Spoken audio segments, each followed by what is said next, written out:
Thank you very much, Mr. Chairman. I just wanted to respond briefly. I wasn't quick enough to ask Mr. Menendez to yield some of his time to me, but I did want to respond just to one thing that he said in the exchange with Mr. Pfluger, because as Mr. Pfluger knows, and as many of you all know here, Mr. Weber, my friends from Texas, Mr. Goldman, I'm a huge fan of LNG exports. I disagreed with the Biden administration policy with the pause on LNG. I disagreed, as Mr. Weber and I were just discussing, with the revoking the Keystone permit, the Keystone Pipeline permit. So there are a lot of issues where we have a lot of agreement.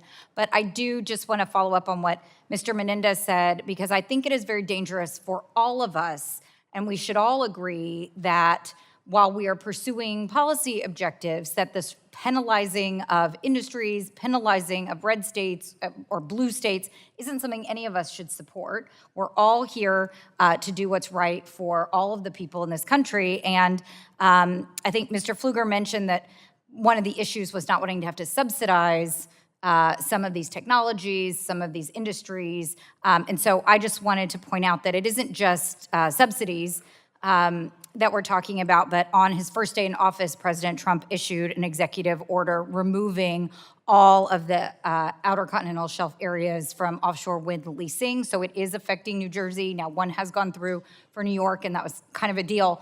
That was a deal. But basically, for these states that want to do it, Massachusetts, New York, New Jersey, and others, certainly we had wind lease we had a lease sale in the Gulf in the last administration that was unsuccessful. But this executive order is the same kind of thing that we're hearing we don't like. And I think I didn't like either of them. So I feel at least I've been consistent there. I don't think we should be doing these things. And so it isn't simply a question of subsidies and tax policy. It's a question that here on his very first day in office, President Trump did something very similar to what you're complaining about. And so I think it's important that we all try to rise above that. And as you said, Chairman Guthrie, earlier, really try to create durable, smart policy that will withstand any administration. It is not good for any of us. It's not good for the people we represent. It's not good for all these industries that we're talking about, whether it is traditional fossil fuels, renewable energy.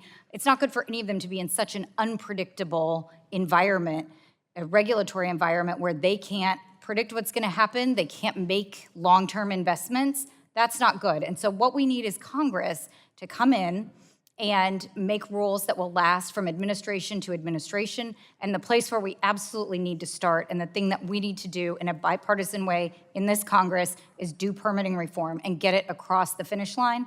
I know I sound like a broken record. I know Mr. Peters brings it up at every opportunity. It's a great opportunity for us to do something that's really going to last. So again, I just wanted to add that to what Mr. Menendez said, because I do think many of us on this side of the aisle see a very troubling pattern, and I'm going to talk about this a little bit more later, of a consolidation of power in the executive branch that we don't like, and that I'm hearing from you didn't like in the last administration. So it's an opportunity for us to do our job and prevent those things from happening by getting it done over here.